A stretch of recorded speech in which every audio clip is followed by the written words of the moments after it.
प्यारे बच्चों, सुप्रभात। आज हम हिंदी में संकलित पाठ 4 का अभ्यास कर रहे हैं। इसमें बेटा पेज नंबर है 24। श्रुतलेख व उच्चारणाभ्यास। निम्नलिखित शब्दों को शुद्ध लेखन व उच्चारण कीजिए।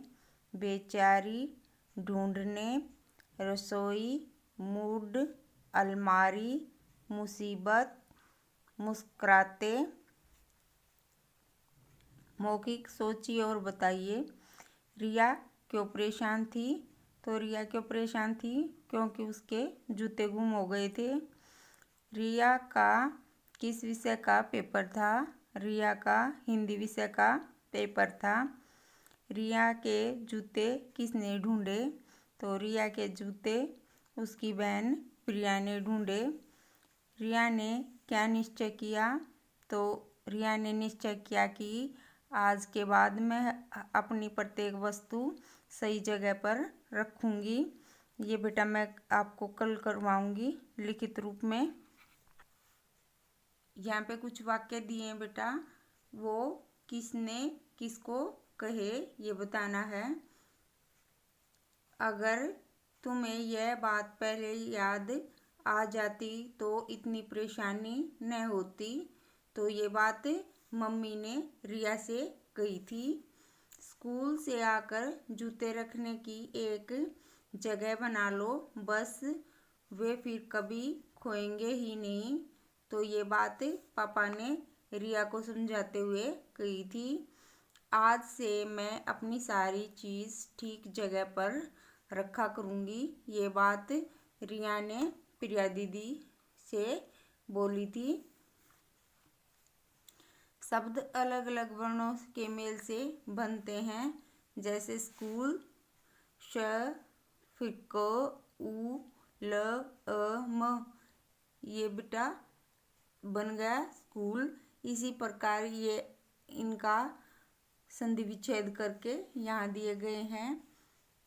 तो ये आपको जोड़कर पढ़कर ऐसे लिखने हैं। ज, उ, त, ए जूते, र, अ, श, ओ, ई रसोई, प, अ, र, ए, श, आ, न, अ परेशानी, म, स, ई, ब, अ, त, अ मुसीबत। मत का प्रयोग नहीं के लिए किया जाता है। मत का प्रयोग करके वाक्य बदलिए। यहाँ पर बेटा हमें वाक्य में मत का प्रयोग करना है। आप बाहर मत बैठो। आप यहाँ आइए। तो यहाँ भी हमने मत का प्रयोग करके आप यहाँ मत आइए। आप जल्दी करो। आप जल्दी मत करो।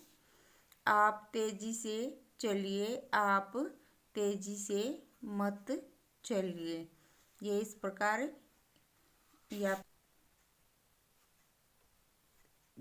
देखकर शब्द बनाइए। जैसे बेटा यहाँ कुछ शब्द दे रखे हैं और उनको हमने 30 से मिला के बनाने हैं। जैसे खाती, बैठती, उठती, बोलती, सोचती।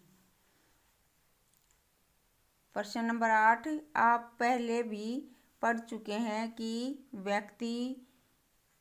किसी व्यक्ति, पशु, पक्षी, वस्तु या स्थान के नाम वाले शब्द को संज्ञा कहलाते हैं। जैसे रिया, पाठशाला और कुर्सी। तो आप पाठ में जो पढ़े बेटा वहाँ संज्ञा शब्द छाटने हैं हमने। तो प्रिया, स्कूल, अलमारी ये संज्ञा शब्द हो गए। इसके साथ बेटा हमें बड़ों की बात माननी चाहिए। कक्षा में सहपाठियों के साथ चर्चा कीजिए। अब ये तो आप कर नहीं सकते क्योंकि आप स्कूल नहीं जाते, लेकिन आप बड़ों की बात अवश्य माने। आओ मिलकर करें। आप स्कूल से आते ही अपना सामान कहाँ कहाँ रखते हैं? ये बेटा आपको खुद यहाँ पे लिखना है कि आप कौन सा सामान कहाँ रखते थे। अब इसके साथ बेटा ये आपका अभ्यास समाप्त हुआ। धन्यवाद।